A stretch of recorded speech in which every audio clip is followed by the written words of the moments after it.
Wonderful, wonderful. Good stuff. We're off to a flying start. So Bernard, I'm going to hit you with the big question that we like to ask all of our guests. Who are you and what problem do you solve? I am Bernhard Moestl, an Austrian writer, photographer, traveler, world citizen, and I try to solve the problem of people not understanding what leadership, including self leadership, is about. And I'm trying to bring Eastern wisdom. So, what I learned in more than 15 years I spent in Asia to the Western world, because I think it needs some translation, and that is what I try to give people. Mm. So talk me through it. How, I mean, I've got to ask, but how did you end up in Asia for 15 years? What were you doing? Actually, everything started when I was 13. And I first came across a saying of Buddha. And Buddha once said, your mind is everything. You are what you think. And when I was 13, I think that is stupid. I am what I am. So what is the connects between what I'm thinking and what I am? But I started to develop that idea and I started to like it in a way. And then I started to test it. And when I was 18, 19, I came to Asia for the first time. I by then traveled Thailand and Malaysia and Singapore as everything else was closed. And I started with Buddhist philosophy. I started with the martial arts of Shaolin Kung Fu. And when traveling, I experienced that people will always see in me what I claim to be. So when I said I'm a poor student, people treated me like a poor student. When I say, yeah, I'm a very rich parents and I'm like this and like that and I'm very successful, people started treating me like a successful person. So that was the first time I learned that Buddha saying that you are what you think is really true, because people will see you where you put yourself. It has nothing to do with who you are. It is only where you put yourself. This is where people will see you.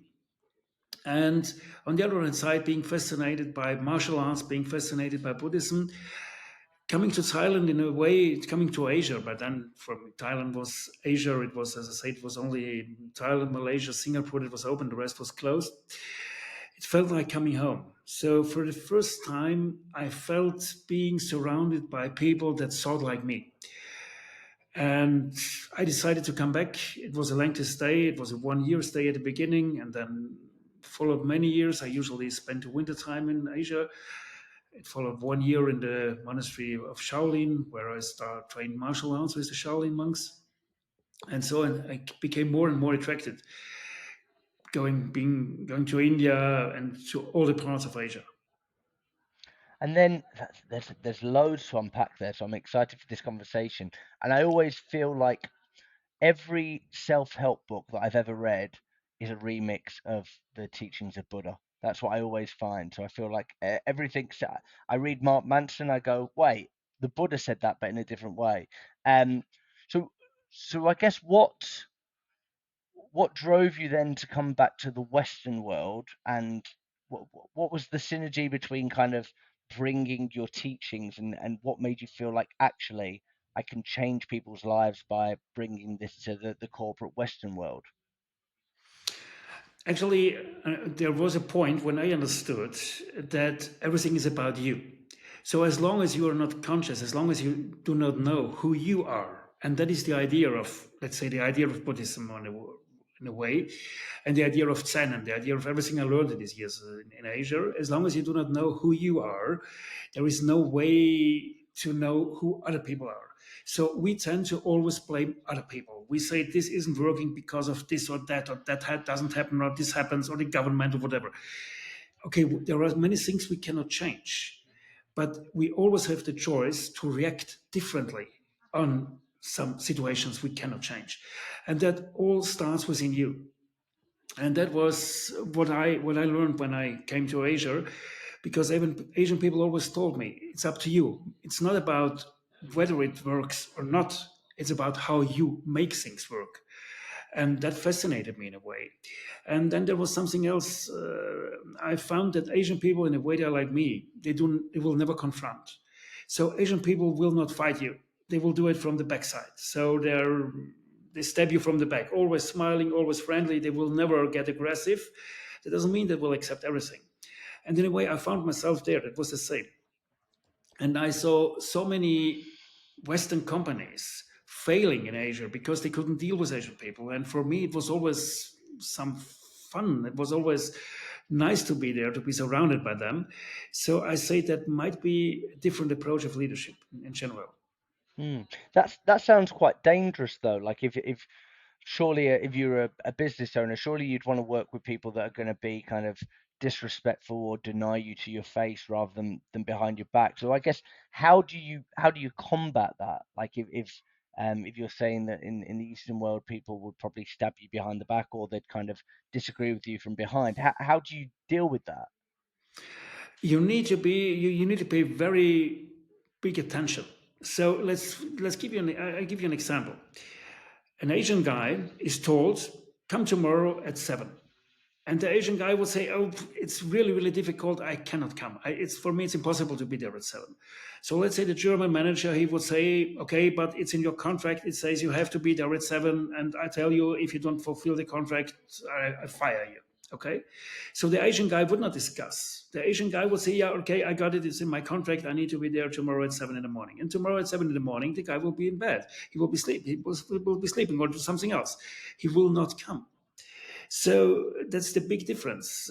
Austrians, Germans, Americans, as far as I know, even English people, they would confront, they would fight. Asians don't. They tell you one time and then they say it's a loss of energy. So why should I fight with someone?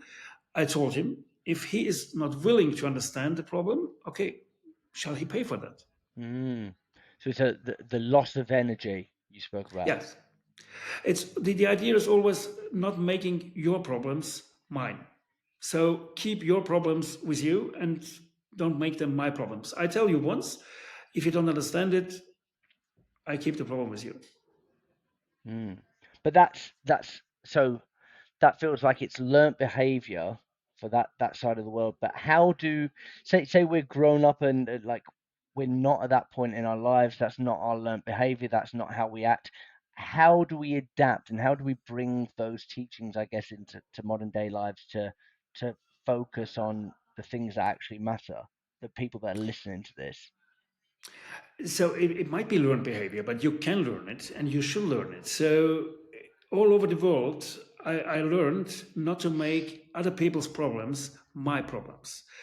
So that's it. It's always my reaction that causes my loss of energy. Mm, So again, if I confront, why would I confront? Because of my ego. Because I want you to act like this or like that or whatever. It's my ego that wants me to do that. But I lose my energy.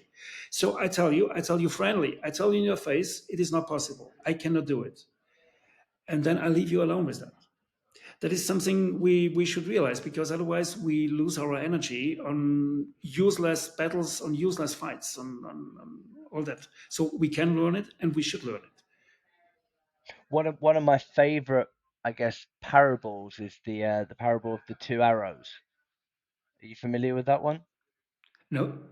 So I think it's a Buddhist teaching, and maybe I might butcher this, but it's basically a teaching that says you're going to be you're going to be getting shot by the first arrow, and the first arrow could be sickness, it could be being betrayed by somebody, it could be a loss of a job, but we choose to shoot ourselves with the second arrow. So the second arrow is kind of the attachment that we put to that pain. So it's like you don't have to choose the second arrow, it's like the first one is unavoidable, but are you going to allow yourself to be struck down by the second arrow as well? So it's like it goes back to what you were talking about there. Like you have a choice. Am I going to allow? Okay, I've been diagnosed with this illness. Okay, cool. What can I do about it? I've tried to tell the boss. I've tried. I'm going through the healthcare system, etc. But but worrying and thinking about it and overthinking, is that going to be helpful? That's exactly how it works. That's a nice comparison. Just let me give you an example. When you go to Asia, it's not because Asian people are bad people, but it's the way it works. When they see you are a foreigner, they will try to betray you. That's the way it works. It's always you will always pay double or triple or 5 times more. And there was a point I realized that for me, for my feelings, it is better. It is better. I do not realize that I was betrayed or that it was a fraud. So I better pay 5 times more, and I'm happy with that, rather than I realize, oh, he tried to betray me, because otherwise I would get angry and why is this guy trying to betray me? So I came to the conclusion, I say, okay, he might try it. If he succeeds, it's okay. He wins. If he doesn't succeed, I win. But I will not get angry anymore, because otherwise, as what I said, it would be better he would have succeeded in betraying me, because so I would be happy. Oh, it's cheap anyway. But that could not be the solution. So that's exactly what you said, was not getting attached to that. I say, okay, yeah, he tried it, but he didn't succeed. And that's it. Why do you think so many people struggle when it comes to conflict then? Because they make a conflict something personal. It is the same if somebody lies at you, or let's say media or whoever lies at you. That has nothing to do with you in person. But people do not want anybody to lie at them. So they say, no, no, they don't do that. Or why should anyone betray me? I mean, what is my worth as a human being? What is my value as a human being if somebody would try to betray me? But it has nothing to do with that. So that is why people try to correct it. They try to not get betrayed. They try to get treated perfectly, because it is something with their ego. But this taxi driver, for example, who tries to charge me double, he doesn't know me. It has nothing to do with me. It's his way of trying to survive, and I need to get detached from that. You put it so beautifully. I guess when was the last time that you lost your temper, or are we talking years ago? I usually try not to lose my temper. I usually try to realize that the damage is only on my side if when I lose my temper. So it happens, but really rarely, and not for money or not for stuff like this. It happens when driving and somebody would overtake in a very Yeah, yeah. dangerous way. That's yet, but usually not. It's the inner chimp coming out at that point. It's Yeah. Yeah, yeah, the chimpa. Okay, so what other parts of Eastern philosophy, if you were going into an organization, what parts of philosophy do you feel like people should be taking on board, adapting to when it comes to self-development and becoming a better person? What else is there that they should be doing? So, in my opinion, the most important thing we should realize is that everything has to do with consciousness. Consciousness means whatever you know, whatever you are able to do, if you're not conscious of that, it is lost. Just think about an elephant. I usually, in my speeches, I use the picture of a huge elephant kneeling in front of a small little Asian girl. So this Asian girl, she has something, a stick in her hand, but there is no reason for the elephant to kneel in front of any human being, because the elephant is so strong. The elephant could get rid of everything. The only problem is the elephant is not conscious at this moment. The elephant is not conscious of its power, of its strength. So all the power that is available theoretically is useless in practice. So when my organization, my products, whatever, the most important thing is that I am conscious of what I'm doing well, of what I know. Many companies don't do that. And on the second hand side, there is one thing I learned over the years in Asia: always focus on what is working. Many people do, or many people do exactly the same. Just let me give you an example for that. You have a newsletter. So you write this newsletter and you send the newsletter. I did the same mistake. And 2 minutes after sending the newsletter, I said, oh, people unsubscribe from the newsletter. Oh, 3, 4, 5, 6, 10 people unsubscribe. So I started thinking, what am I doing wrong? Why are those people unsubscribing? But if you think it further, this is a total idiotic behavior. Because whatever I will do for them, these people will never ever again read my newsletter. So there is no reason to work for them.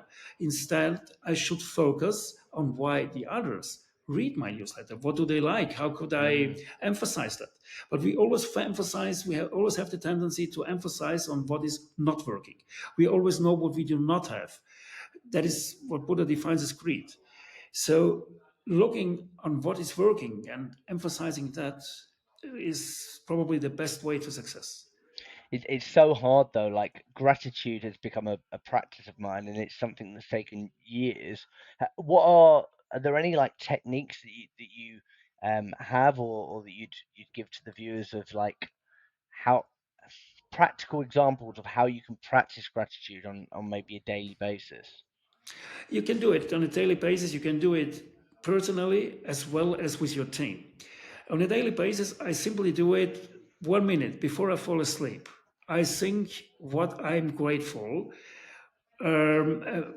for what happened on that day. So what not I'm not grateful that the food was good or something, but what I'm grateful that I succeeded with.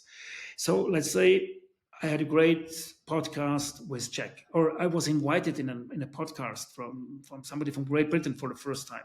So people seek my answers, they want to talk to me. So I do that every day. And I really try to focus on what I'm grateful that has to do with me, with my talents, with what I did, with my work. And the same I used to do in my company, and we still do it. Every Friday we have a sure fix. And the first 5 to 7 minutes, we are a very small team, so there is no need for a longer period.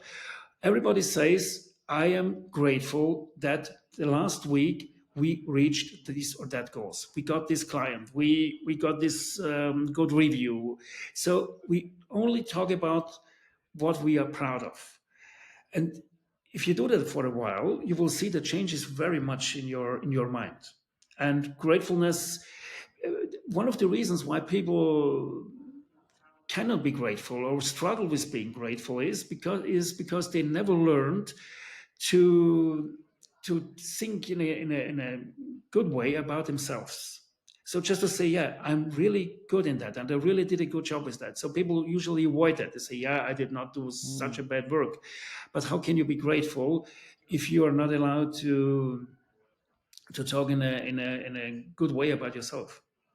So what's the ripple effect then? Like you spoke about it, about like being what you say you are, but like if you're not and you're focusing on like all the things I'm doing wrong, obviously that might be constructive at points if you need to amend something. But if you focus purely on the negative, like you've worked with so many organizations, what is the impact of that for those organizations, for those leaders individually?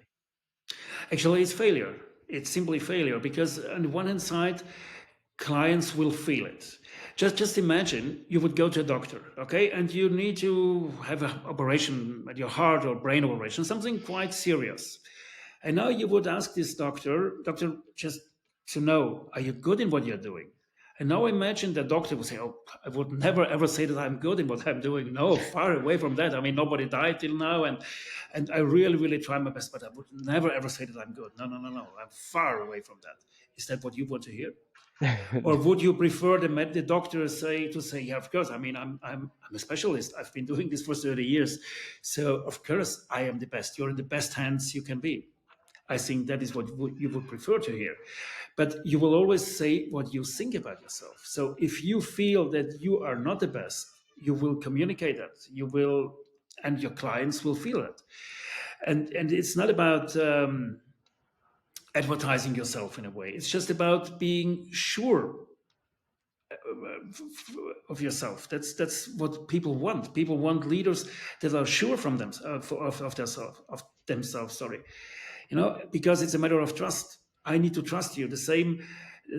If you are a leadership, if you are a leader in leadership, I need to trust that you have the solution. I give my life in a way. I give my life in your hands because I work for your company, and if the company goes bankrupt, it will be my problem too because I might lose my job and whatever. Because it trickles into like imposter syndrome. What are your thoughts on that? It could be, but it's not about lying to yourself, but it's about being realistic. So it's we are neither the best, neither are we the worst. We just need to be realistic. We just need to see what are our talents, for example. So we get some talents when we were born. We got some talents. Some talents we developed or we didn't develop. When we have a company, we have some products, and we have some products people like. It's not imposting. It's reality. People like some of our products. So I think the most important thing is to be realistic, neither to be too optimistic, neither to be too pessimistic. just to see how it is. Mm. And then Bernard, what's your take on resilience? So I work in sales, so one of the biggest things, one of the buzzwords that gets thrown around is how resilient are you? So like, what's your definition of resilience? What do you feel like it is? For me, resilience means that I can cope even things that don't work the way it should. So I can cope with failure, and without saying, "Oh, I'm not able to do anything." That is what resilience means to me, and especially in a world that is as competitive as our today's world is. Mm, You might be frustrated because you see, and it is the same is true for me. I often see that my competitors, my competition, they don't accept the rules of the game. So let's say disruptive stuff like this. So they simply ruin it. So you have no more table, no more place. That the game is ruined in a way. So for me, resilience means that you say, okay, that's the way it is, and you do not complain, and you do not say, okay, no, nothing makes sense anymore if they don't do it. And resilience means for me to say, okay, that's the new rules, but I will adapt to the new rules, and I will win with the new rules. I try mm. to be better than my competition. And do you feel, you mentioned about like talents that we're born with? Do you feel that resilience is something that we're born with? Like, so we might have a higher threshold when it comes to resilience.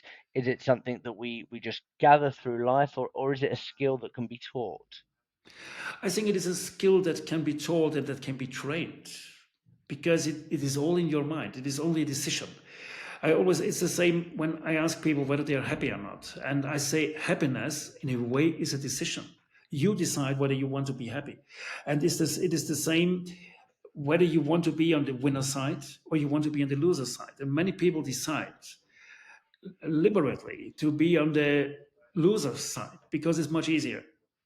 So there you have nothing to lose, because the moment I say nothing I do will work, you will always be right, and you have nothing to lose. But in my opinion, it's a decision, a simple decision. Mm.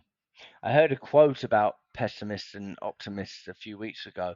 I'll share with you and get your take. But it was pessimists get to be right and optimists get to be rich. Yeah, it might be, but in my personal opinion, the most important thing is to be realist. So I don't think it's neither a good idea to be what should it be to be optimist, to believe that things will go well that cannot go well.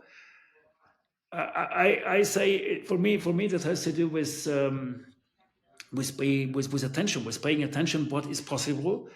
It has to do with yeah, seeing how things go, and then adapt to that.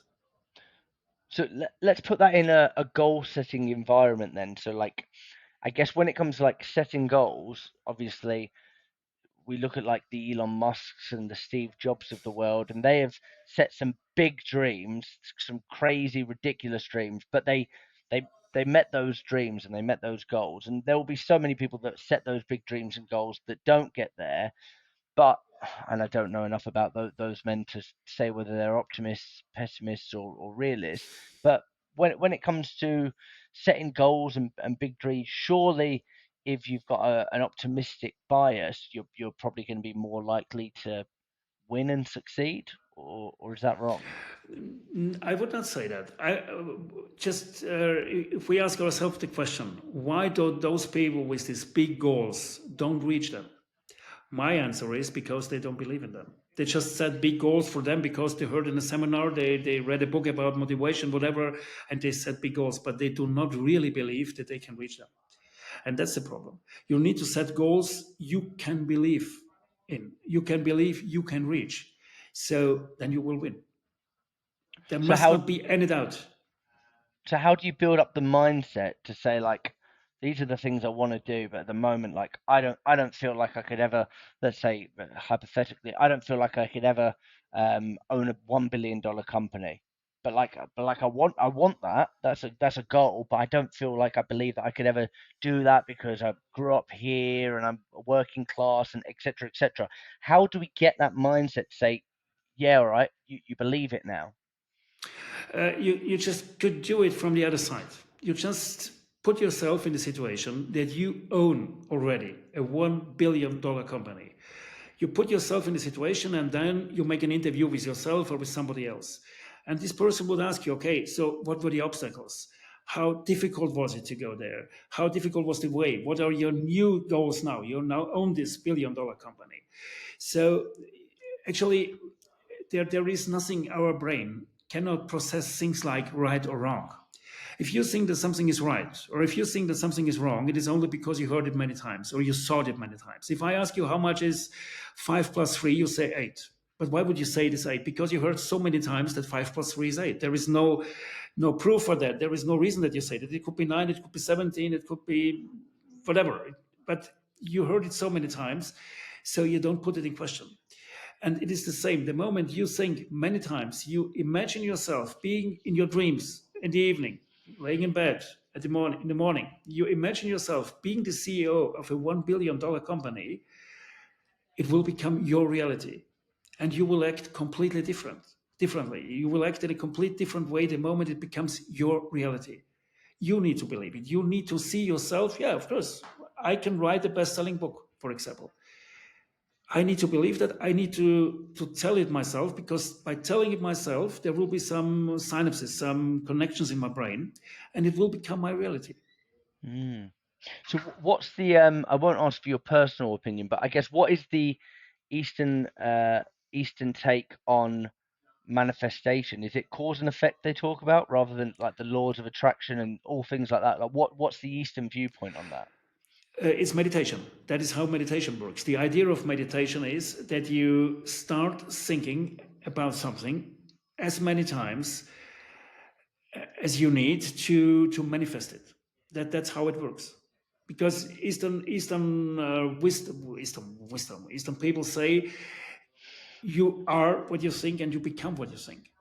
So if you imagine yourself being a billionaire or the CEO of a $1 billion company, that is the way you will go. If you imagine yourself, if you always see yourself being homeless, everything you will do will lead you there. All your Mm. decisions, everything will. That's how meditation works. And what would be your advice to? So I when I stayed in the monastery, I did 2 hours of meditation. It was like the longest I've ever. I think the longest time before that was about 10 minutes. I had a panic attack during it. I had this beautiful visualization. Um, for somebody that's never meditated before or they're thinking about doing it, what would you suggest? How would you suggest they start? I would suggest to start with understanding what meditation is as an idea. And meditation as an idea means to not attach to your thoughts, be they good or be they bad. So I always give an example as a visualization that you sit in a park. Okay, there is a beautiful park. There's nice weather. You sit in the park and you sit on a bank. Okay, and now you see people, watch people passing you. Okay, and they talk. And there is the first couple, and they say, and I'm so angry because this and that and that and that happens. And then this couple goes further down the way. And then there was another couple, and she would say, I'm so sad about this. And it really breaks my heart that this and this and this happens. And then you hear the voices fading and they go further their way down. And this happens with many different feelings, okay? But you would never ever have the idea to run after them and say, sorry, excuse me, I know it's not my problem, but what were you talking about? What is your problem? No, you just see them come. You see, okay, they have a problem, they are happy, they are whatever, and then you let them go. And the same thing you need to learn to do with your thoughts. So not attach them, not try to keep them, so everything will go worse, everything will go down the river, whatever. And then you start entering in that. You say, okay, at the moment I feel this, and I let it go. That is how meditation starts. And the technique is, even if you do it 3 minutes, you just observe your thoughts, You observe them coming, you let them go. And the most important thing is people do not, many people don't know that. It has to do with your breathing. So the moment you breathe in your thoughts, you manifest your thoughts. The moment you breathe out, you let them go.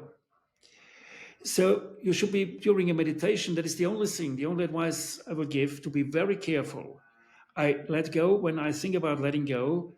I let also my breath go. And the same when I want to manifest, I try to get some air in my lungs. And Hmm. if you do that 3, 4, 5 minutes, it's enough. And then you can extend it. You can do it for 10 minutes. I do not meditate for 2 hours because for me it's enough to do it 10 minutes. Hmm. What's your relationship like with meditation? What does that look like? It looks like that in the morning when my brain is fresh after waking up, I usually sit 10, 15, 20 minutes in front of Buddha. I have a Buddha statue and I talk to him. So I tell him what my thoughts are, what my plans are for the day, what I'm grateful for, what I might be afraid of, and I try to get some answers. So Hmm. somebody said when you pray, you talk to a source, but when you meditate, the source talks to you, Hmm. and it's pretty much about freeing your mind, about yeah, freeing your mind and being receptive for new answers, for new ideas. And then the companies that you work with, when you're brought in by them, what what are they typically trying to solve? What problems are they trying to fix? What have you been brought in to help them with? Usually, it has to do with leadership problems. So I had quite a lot of companies, and this is the most interesting work, but also the most, for me, the most difficult kind of work. I would usually talk to the employees, and then I would go to the boss, and I would try to tell the boss what the problems are, without telling him who told me that. So that's usually the main problem. Leadership problems, demotivated employees, employees who do not identify with the company, stuff like this. And what's usually the, obviously you don't need to give me specifics, but what's usually the root cause? Is it micromanagement? What does it look like? Usually, the problem is that the employees don't see any sense in what they are doing. That's the main problem they have. So, for example, now I work for a pharmacy, and all the employees they told me, okay, I come here in the morning. It's a huge chain with many pharmacies, and they told me, okay, I come here in the morning and I leave in the evening, and nothing changes. So all every day the same recipes, the same old people that would ask me, why do I get this medicine and not that medicine? And why didn't the doctor prescribe this medicine? It's always the same. So, in a way, they feel a lack of sense in what they do. So, they do not feel that they would develop. So, they say, I come in the morning, and when I close the pharmacy in the evening, everything is the same. So, but in my opinion, that's a pity because every employee has a huge potential because those are the people who work with your clients. So I told them just to give you an idea. I told them, okay, get use that potential, make them be much more pay much more attention to their clients' behavior, make them pay attention on what the clients do. So they enter the shop, where will they go? What will they see? What medicine? Where would they look? Stuff like this. So the employees feel useful. How, I guess, if you're working with people and individuals that kind of lack that purpose, where do you start? What are the questions that you'd want to ask somebody that's struggling at the moment, that feels like a lack of purpose? What questions would you want them to ask them that they could possibly ask themselves to help them establish that sense of purpose? When you decided to do this or that job, you did this with some expectations. You had an idea of what the job would be like. Do you still know that? Do you still know why you started here in this company? What was your idea? Where did you see you after 1 year, after 5 years? There was a reason. So I always say to leaders, I always say, everybody that would work with you has a reason for doing it. So So there is something they like. There is something they are fascinated by. That there is a reason why you would work for a boss and you would not work for another boss. But the boss should know that. We always should know it is the same. It's the same. I always tell my clients, get to know why your clients buy your products. And the same I tell the employees, you had a reason why you started here. You had a purpose. So do you still know it? Did you lose it? Why did you lose it? So is it really your boss that doesn't do what you want, or is it yourself? Is it daily routine and you didn't develop anymore? You didn't become better. You just remained where you are. And typically, is it down to the individual, or is it down to leadership? Why there's been that breakdown in purpose? Actually, because people don't feel seen anymore. That's the main problem. The larger a company grows, the less people feel seen, and that's the main problem. They say, "What if I die tomorrow? Nothing changes. I know that, but I want it to be different." Mm. So if I've so I'm a manager. I've got a team of around 15. We're due to grow soon, so we're going to be about 20. How do I make the team feel seen? What can I implement to make them feel like they belong even more? What more can I be doing, Bernard? Actually, to it's about consciousness again. And I always say that a good leader, he or she should not waste resources. So a good leader should really know all the resources there are in the company.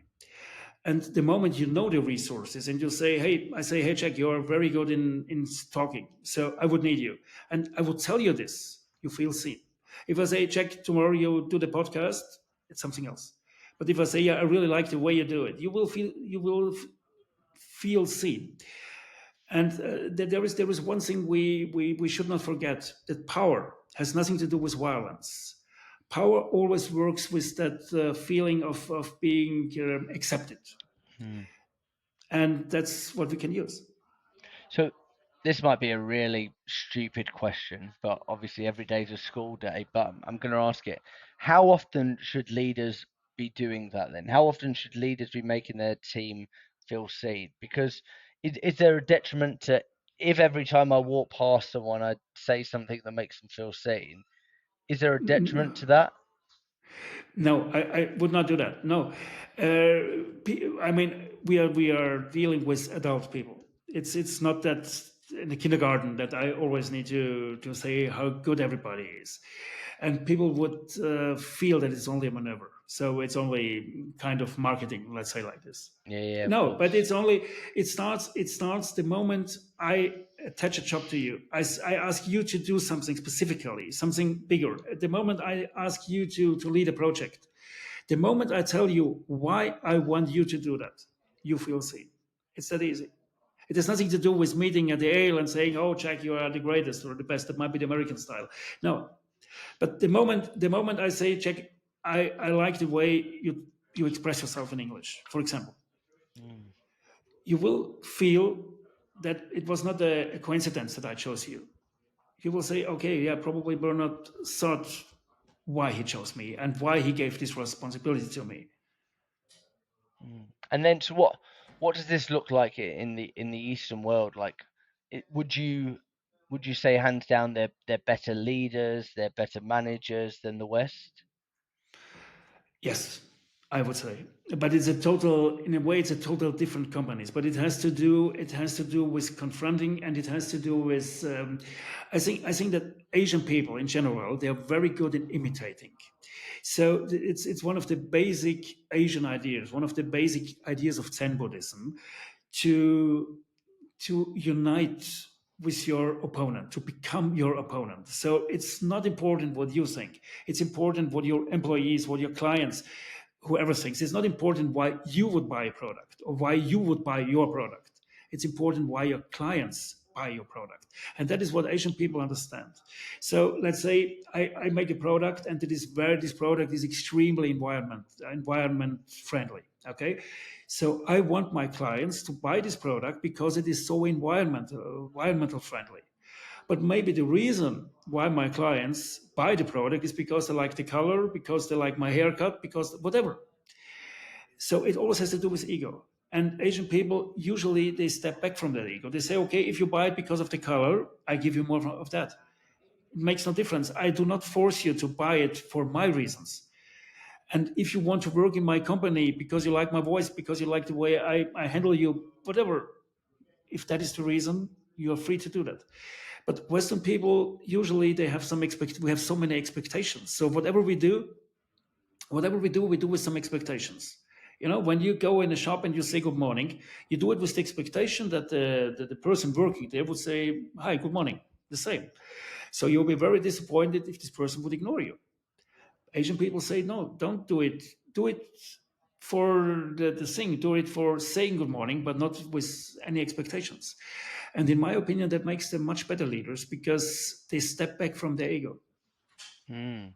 I always think the happiness equation is where expectations meet reality. So you're right. If you can remove those expectations, you'll live a much happier life. What what can people be doing to step back from their ego? It's something that gets in the way all the time. People feel personally attacked. People don't feel validated enough. What, especially in sales where rejection happens on an hourly basis, what can people do to remove themselves from ego? What kind of hard conversations do they need to have with themselves? What I say before, focusing on what works. Actually, the only thing I need when I deliver a speech, let's say I deliver a keynote, I am on the stage. So after that, I need to know that I delivered the best speech possible. I cannot force you to like it. I can force nobody to like it. But I can know that I did the best. And it is the same in sales. I can know that I try to sell the best product, the best possible product in the best possible way. But I cannot force you to like it. I cannot force you to need it. And if you do not need it, you do not need it. So that is also something Asian people usually don't try to force you. They would step back immediately because so they know if I would have another problem, I would think about this salesman, about this person that was so nice and so helpful, and I would call him and I would say, "Hey, I have another problem, and I didn't buy last time, but now I'm back." But for me, it's always about knowing for myself that I delivered the best product possible. The rest is not under my control, so it's not my problem either, and it cannot be my problem. Mm. And one of the biggest things that salespeople struggle with is the attachment to the outcome. And I believe that's a is that a Buddhist teaching? Suffering is the root of all evil. Attachment, Yes, that something like is that. that is the that is the main idea of Buddha. So the main idea of Buddha, it's greed. And Buddha, when Buddha talks about greed, he doesn't talk about money or about possession.